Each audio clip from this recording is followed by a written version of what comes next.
Le débat autour de la remise des Nigériens au travail, encore et encore d'actualité. Les abonnés de la société d'exploitation des eaux du Niger de certaines agences de Niamey en paient les frais et ne parviennent plus à régler leur facture d'eau pour cause d'indisponibilité des agents. Lancement au Grand Hôtel de Niamey des activités du projet Agir pour la planification familiale. C'était ce matin en présence de nombreux invités. Mesdames, Messieurs, bonsoir et merci d'être avec nous pour cette grande édition d'information que nous ouvrons d'ailleurs par cette brève information.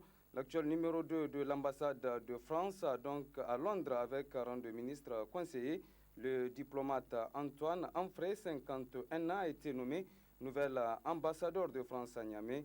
Il devrait succéder à Christophe Bouchard, ancien élève de Sciences Po et énarque. Ce chantre de la lutte contre l'esclavage a déjà une longue expérience africaine à son actif. Antoine Amfray fut notamment vice-consul et deuxième secrétaire de l'ambassade de France à Kampala, en Ouganda, avant de rejoindre la direction Afrique et Océan Indien du Quai d'Orsay. Il a également servi au Kenya en tant que deuxième conseiller de la chancellerie à Nairobi. Je le disais, les abonnés de la société d'exploitation des eaux du Niger, agence de Balafon, n'arrivent plus à régler leurs factures d'eau, et ce depuis quelque temps, pour cause la caissière ou le caissier serait en congé, un état de fait que provoque, ou du moins qui provoque des grincements des dents chez certains abonnés rencontrés ce matin par notre reporter Hima Seib.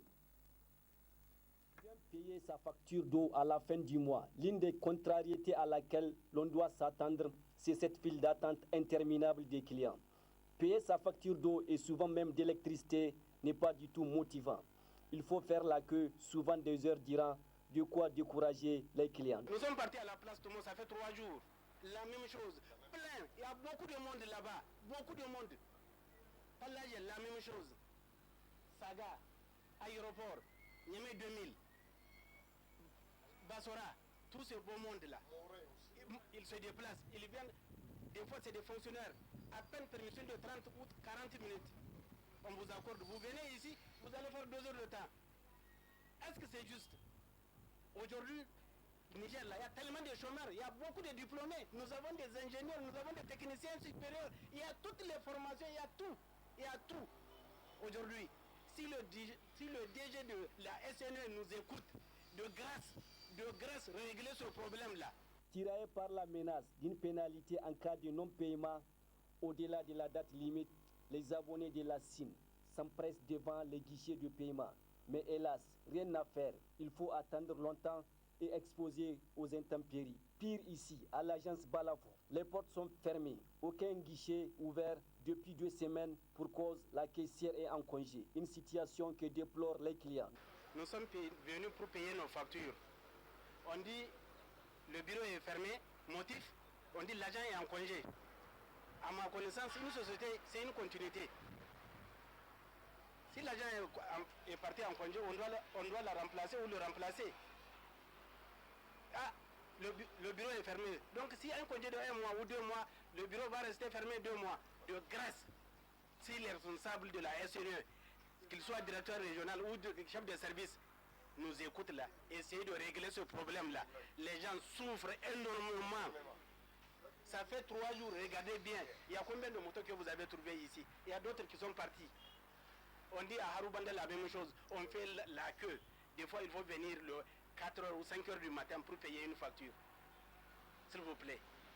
Selon le 4e recensement général de la population et de l'habitat, LGPH 2012, la population de Niamey est estimée à 11 011 227 habitants. Il importe donc aux responsables de la société d'exploitation des eaux du Niger d'innover en donnant la possibilité à leurs abonnés sans cesse nombreux de régler leurs factures par le biais de portefeuilles électroniques ou en multipliant leurs guichets de paiement. Aujourd'hui, il existe d'autres moyens sûrs de payer sa facture plutôt que d'aller toujours s'aligner devant les guichets. La SIN doit donc moderniser son système de paiement des factures afin de redorer son image auprès de sa clientèle.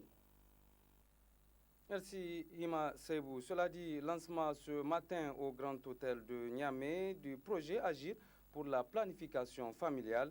La dite cérémonie s'est déroulée en présence de plusieurs invités de marque. Le compte-rendu de Seni Maïkido Gibré. 12%, c'est le taux de couverture de la contraception moderne enregistré par le Niger en 2012, selon l'enquête démographique et de santé. Un taux pas satisfaisant du fait de certains pesanteurs socio-culturels qui engendrent des comportements peu favorables à l'utilisation de la contraception. Une situation qui n'est pas sans conséquence sur la démographie et sur la santé des populations. Il est actuellement établi que la planification familiale est l'une des stratégies porteuses pour accélérer la réduction de la mortalité maternelle et néonatale.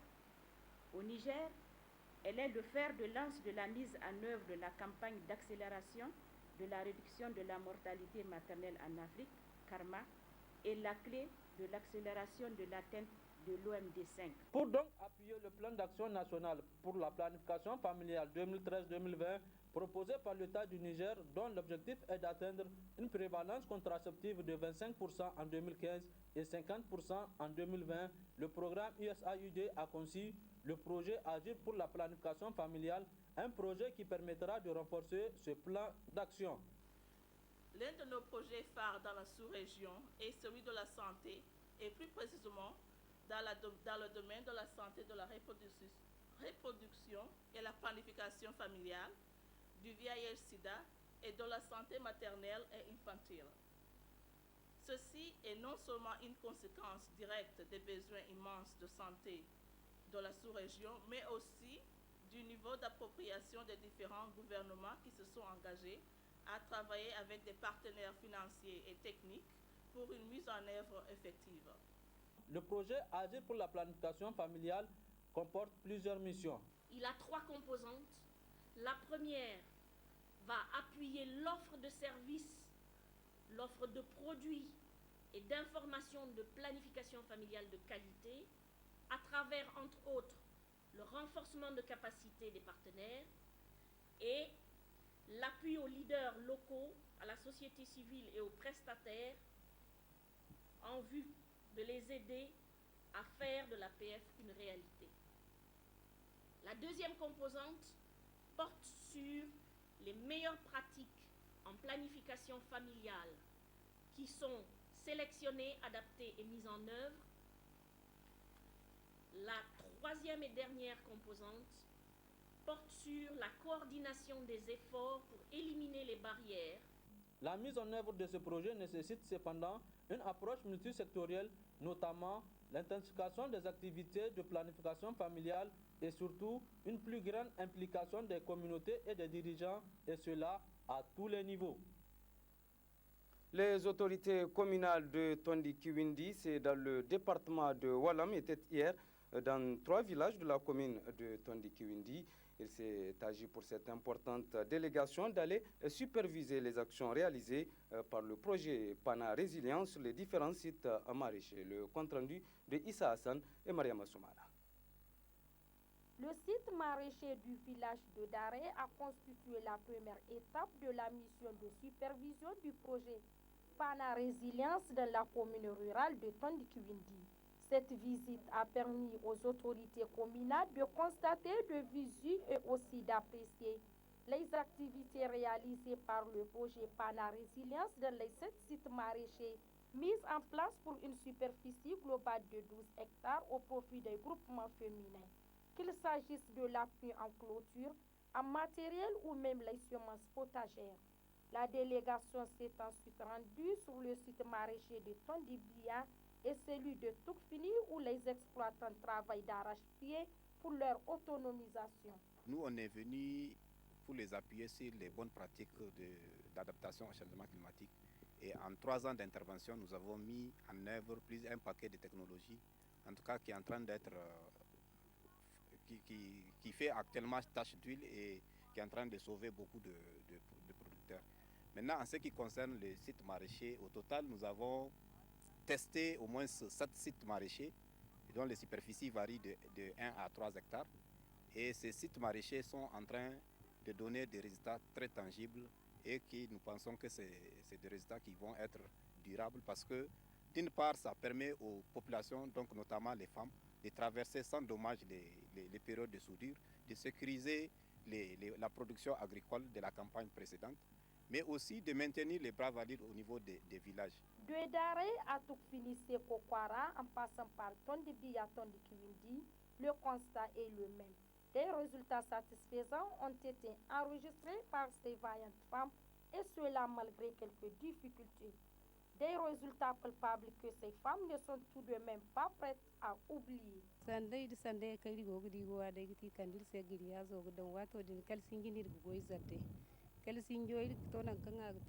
Le projet PANA nous a amené du grillage. Nous le remercions beaucoup. Mais nous avons un sérieux problème d'eau auquel nous sollicitons encore leur aide. Alhamdulillah irma kani sabi sama didu tonte ba wo kan yang irgo ga hansu ma dori mo haro mo do hare irgo da sandayya man kabine irgo foi ganjano an hare benir ga zam wallahi iri saba sai. Avant l'arrivée du projet PANA, nous passons toute la journée en brousse à la recherche des feuilles vertes. Mais aujourd'hui, il suffit de faire un tour dans les jardins et la famille est nourrie.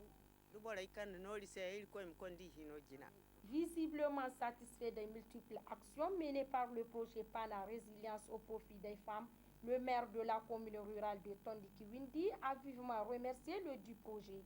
Almou Hassan a encouragé les femmes avant d'exhorter les autres ONG à emboîter le pas au projet PANA Résilience. Avec vraiment ce qu'ils ont commencé à faire, on souhaite que les projets et les autres qui agissent dans ce cadre de maraîchage appuient ces femmes, ces vaillantes femmes en puits maraîchers et en moto-pompe pour permettre vraiment cet accès facile à l'eau. Et je crois bien qu'avec ce qu'on a pu voir pour cette première année seulement qu'ils ont été appuyés, si on les appuie davantage, ils vont faire vraiment, en tout cas, ce qu'on attend de la population et ça va vraiment répondre au truc d'initiative 3N. Présent dans 8 communes rurales à travers le pays, le projet PANA Résilience est financé par le Fonds pour l'environnement à travers le PNUD. Ce projet pilote porte sur l'adaptation au changement climatique et le renforcement de la résilience du secteur agricole. Le projet a mené plusieurs actions dans le Zarmaganda, des réalisations qui concourent vers la mise en œuvre de l'initiative 3N. Les Nigériens nourrissent les Nigériens. S'enquérir de l'état de fonctionnement des infrastructures sanitaires de la région d'Agadez, tel est l'objet de la visite de travail entreprise dans la capitale de l'Aïr par le ministre de la Santé publique, Mano Agali, qui se faisait donc accompagner par une importante délégation. RTD Agadez, la correspondance de Ramédé Alassane. De la Santé publique, M. Mano Agali, qui a eu comme point d'orgue l'évaluation de l'état d'avancement du chantier de construction de l'hôpital du district du département d'Arlit. Cet important investissement dans le secteur de la santé et que localement les populations appellent déjà hôpital de référence, accuse un sérieux retard dans sa finition. Sur le site des travaux, le ministre Mano n'a pas manqué de remonter les bretelles aux responsables de l'entreprise privée chargée de l'exécution des travaux. Financement de l'Union européenne, qui est un grand partenaire de l'État du Niger, qui est un grand bailleur de fonds. Donc si aujourd'hui nous confions des travaux à une entreprise nigérienne qui peut exécuter les travaux et que là on enregistre un retard de 5 mois, je dirais que ça ne facilite pas la tâche au gouvernement, ça ne rend pas service aux populations, ça n'honore pas notre pays. Si le gouvernement avait donné ces travaux à une entreprise étrangère, vous allez dire, ils sont venus prendre l'argent. C'est nous qui sommes les Nigériens, nous avons des entreprises. Pour cette fois-ci, le gouvernement, surtout au niveau du chef de l'État, il a une diplomatie très offensive qui a fait que les fonds sont mobilisés, les fonds sont disponibles. Le blocage, c'est au niveau de la préparation du dossier, la passation des marchés, Et le gros problème, c'est l'exécution des travaux, surtout les constructions. Imaginez, pour une raison X ou Y, on met en retard un hôpital de cette taille. S'il était fini, s'il était terminé dans les délais, combien de personnes se seraient fait soigner ici?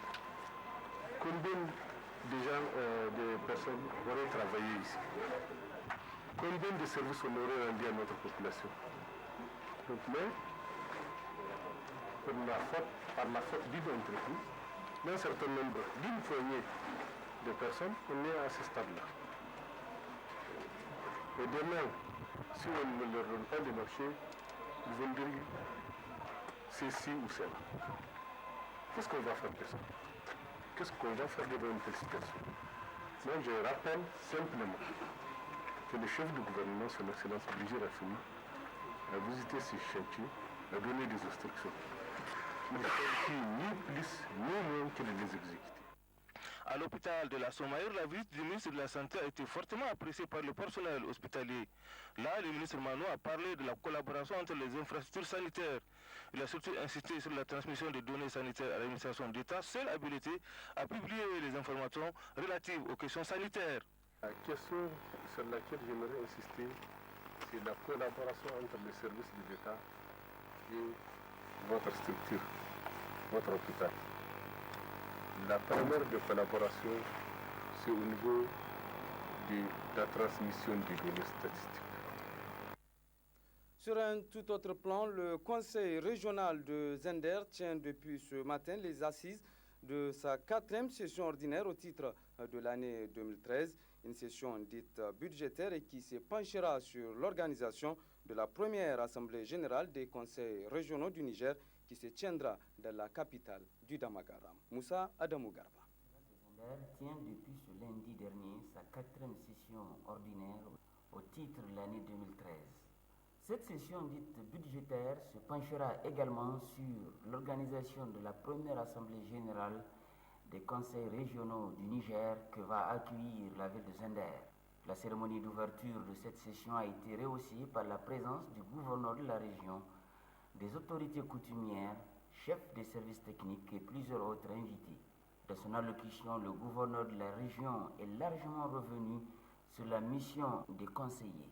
Par ailleurs, il a rassuré les conseillers que l'État est en train de tout mettre en œuvre pour bien accompagner les conseillers, pour leur permettre d'accomplir leur mission.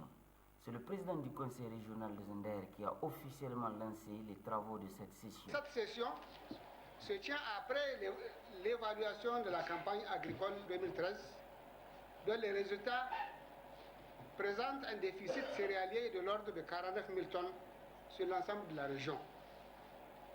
Le gouvernement, à travers la cellule de crise alimentaire, a pris certaines dispositions pour tenter de faire face à cette situation. Je profite de cette occasion pour réitérer notre appel en vue d'accélérer et d'étendre les opérations de distribution gratuite et de la vente à prix modéré.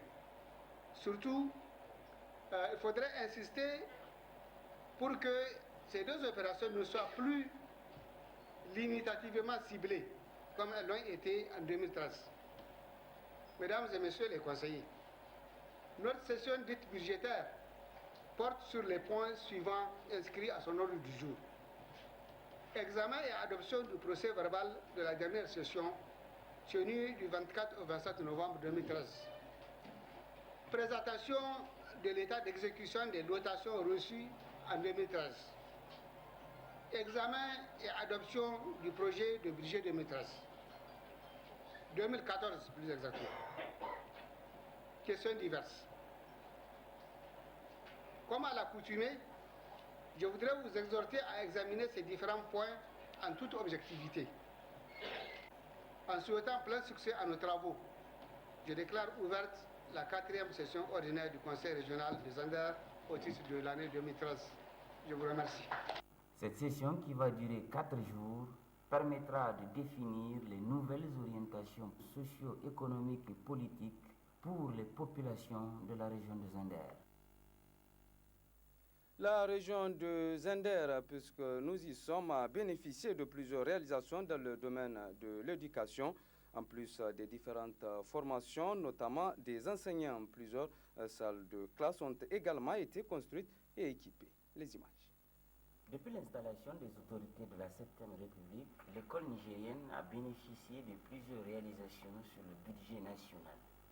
Entre autres, la construction et l'équipement des salles de classe. En marge de ces réalisations, plusieurs enseignants ont bénéficié de formations dans le cadre des CAPED. Sur le plan infrastructure, en 2012, la région de Zender a été dotée de 444 classes, dont 232 réceptionnées, 12 terminées non réceptionnées, 127 au stade de couverture, 12 au niveau lento et 61 en finition. En 2013, 400 salles de classe ont été programmées. À ce jour, tous les travaux de construction ont démarré. Quand j'étais arrivé à Zender en 2011, c'était tout un chantier. Nous avions à faire face à beaucoup de difficultés. Et le chantier comportait plusieurs issues. Il fallait d'abord sensibiliser les enseignants sur la renaissance de l'école, parce qu'il était question d'une réforme de l'éducation telle qu'elle était gérée, il y avait des difficultés. Il faut donc réformer cela. La réforme passe par la tête, par l'esprit, donc par les acteurs qui sont des enseignants d'abord. Pour cela, nous avons entrepris de rencontrer l'essentiel des enseignants de la région de Zender et sur le bienfait de l'école, sur les principaux objectifs visés par le gouvernement de la 7e République. L'autre aspect, donc, après cette sensibilisation, cette prise de contact, nous avons aussi visé le second problème de l'école, c'est le suivi encadrement. Là, nous avons travaillé avec les inspecteurs de toute la région et les conseils pédagogiques avec qui nous avons pris des engagements pour le suivi, pour que effectivement chaque enseignant sente qu'il y a autour de lui un conseil pédagogique et ou un inspecteur. Après, nous avons abordé avec eux pour résorber la question de faux diplômes, la question d'admission fictive à l'entrée en 6e et en seconde pour ceux qui tiennent le second degré, parce que vous savez, nous avons eu à gérer le collège aussi pendant 2 ans. Nous avons dit que désormais nous allons organiser à Zender des examens propres, parce que nous ne voulons plus accepter qu'un élève aille en 6e alors qu'il ne peut même pas écrire son nom, ou qu'il ne peut pas composer une phrase sujet verbe complément. Nous ne voulons plus également de breveté qui ne puisse pas s'exprimer en français et qui sera renvoyé dès le premier trimestre de la seconde. L'autre aspect qui est le plus voyant, si on peut le dire, parce que les gens ne voient que les classes. Vous voyez, à Zender, partout on voit, c'est des chantiers. Dans le cadre de 2012, on avait à construire 444 classes dans la région de Zender. Et Zender, à elle seule, la ville de Zender, va bénéficier de 89 de ces 444 classes. Elles sont en train d'être terminées. Beaucoup sont déjà réceptionnées, elles sont équipées. Déjà, les tables bancs attendent d'être montées et placées. Et le tâcheron, l'un des tâcherons qui a eu le marché de tables bancs nous a dit que tout ce qui est de l'intérieur a été déjà transporté à Tanout, à Matamé. Je vous invite, même si vous voulez, de faire un tour là-bas pour voir, dans ces localités-là, que là-bas, classes et tables bancs sont déjà fin prêts, les élèves sont déjà dessus. Et maintenant, en 2013, nous avons également eu 400 classes à construire à Zender, dans la région. Dans ces 400 classes, nous avons voulu installer 82 dans la ville de Zender. C'était pour résorber la question de l'incendie. Et vous savez, à Zender, il y a des pléthores d'élèves. Nous avons 60 élèves, 70 élèves de la classe. Dans une période, ce n'est pas aisé. Le maître n'est pas à l'aise. Et nous avons préféré d'abord faire en sorte que dans la ville de Zender, il n'y ait plus de paillotes, ou en tout cas qu'il y ait moins de paillotes avant de voir les autres petites localités. Nous avons également eu la chance d'avoir la création de 3 nouvelles inspections. C'est toujours pour approcher l'enseignant de son encadreur. En exécutant ce vaste programme, les responsables régionaux de l'éducation des Zender ont dû faire face à plusieurs contraintes de tous ordres. Il y a eu beaucoup de difficultés. Vous savez, curieusement, les difficultés, les premières, c'est quoi? Même le terrain pour l'avoir. Dans certains villages, même pas ici à Zender, c'est encore plus compliqué. Parce que nous avons été même obligés dans Zanderville de déplacer des sites parce qu'il n'y a pas de place pour construire. Nous avons été autorisés à construire en hauteur parce qu'il n'y a pas de place. Malheureusement, on n'a pas pu avoir les plans qu'il faut pour le faire. Ça, c'est l'acquisition des terrains même, c'est le premier problème. Deuxième problème, c'est les entrepreneurs. Il faut reconnaître qu'au Niger, on n'a pas assez d'entrepreneurs capables de faire le travail dans les temps requis. Nous avons, tous on a vu de leur offre, chacun parle de délai 4 mois. Mais il y en a qui sont à leur 7e mois.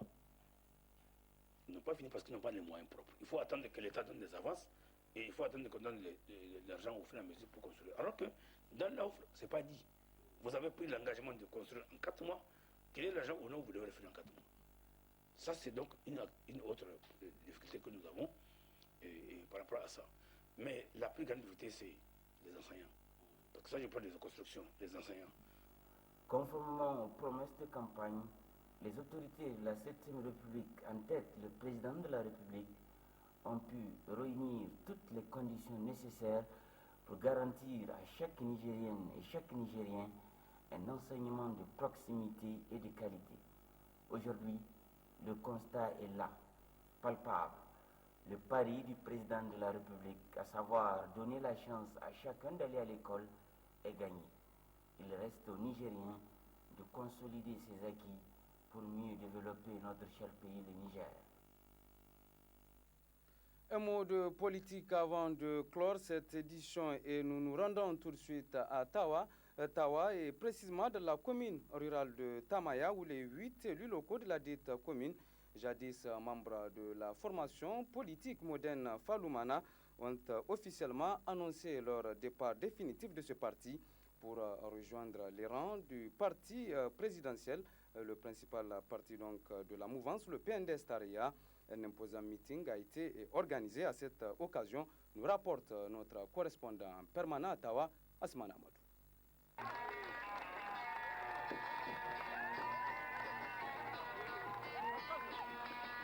C'est pour témoigner leur adhésion au Parti nigérien pour la démocratie et le socialisme PNDS Taraya que les militantes et militants de Lumana, de la commune rurale de Tamaya, dans le département d'Abalak, ont organisé ce meeting d'adhésion. Dans cette forte délégation ayant pris part à cette cérémonie, il faut noter la présence du secrétaire général du gouvernement, Gandou Zakara, le député de la zone au titre du PNDS Taraya, Yassine Mohamed, et les représentants de la fédération régionale du parti Rose. Au cours de cette cérémonie, les représentants des différentes structures de Lumana Africa du département d'Abalak ont tour à tour pris la parole pour souhaiter la chaleureuse bienvenue aux différentes délégations venues pour la circonstance. Les réalisations concrètes de l'exécution du programme de la Renaissance du Niger, une initiative du président de la République au profit de l'amélioration des conditions de vie des populations nigériennes, sont entre autres des véritables raisons d'adhésion des 8 élus locaux du Modenfa Lumana au parti Rose dans une déclaration rendue publique au cours de ce meeting. Vu la détermination du président de la République de placer le Niger et son peuple au-dessus de tout, et son engagement constant pour l'existence d'une convergence démocratique qui privilégie l'unité nationale, la cohésion sociale, l'entente, la fraternité, la solidarité, la tolérance et le dialogue. Construire et réussir ensemble, objectif donc ultime de toute nation qui veut progresser et prospérer. Vu le programme de renaissance de son Excellence Al-Haji Mohamedou Issifou, président de la République, 1. Affirmons notre soutien à l'action gouvernementale et notre appartenance désormais au PNDS Taraya. Pour aider son Excellence Al-Haji Issifou Mohamedou à conquérir encore et encore et à exercer le pouvoir d'État. Notre adhésion tire sa force de notre désir de contribuer forcément à l'édification d'une nation prospère dont les jalons ont été placés par ses dirigeants. El Haji Ahmadou Mohamoudine, un grand militant du Modenfa Lumana et sa base, quitte définitivement son parti pour adhérer au PNDS Taraya. La preuve, il accepte de porter ce grand boubou de coloration du parti nigérien pour la démocratie et le socialisme PNDS Taraya devant ce public, à Tamaya, son fief. Les représentants de la fédération régionale du PNDS Tareya ont accueilli ces militants en leur souhaitant la chaleureuse bienvenue au PNDS Tareya, parti au pouvoir. Avant de refermer ce journal, je rappelle pour vous cette brève, cette exclusivité d'Ounia, l'actuel numéro 2 de l'ambassade de France à Londres avec rang de ministre conseiller. Le diplomate Antoine Anfray, 51 ans, a été nommé nouvel ambassadeur de France à Niamey. Il devrait succéder à Christophe Bouchard, ancien élève de Sciences Po et énarque. Ce chantre de la lutte contre l'esclavage a déjà une longue expérience africaine à son actif. Antoine Anfray fut notamment vice-consul et deuxième secrétaire de l'ambassade de France à Kampala, en Ouganda, avant de rejoindre la direction Afrique et Océan Indien du Quai d'Orsay. Il a également servi au Kenya en tant que deuxième conseiller de la chancellerie à Nairobi. Voilà, et c'est sur cette note d'information que se referme cette page d'information. Merci à vous de l'avoir suivi et passé d'excellents moments en compagnie de programmes de la télévision Dunia. Au revoir.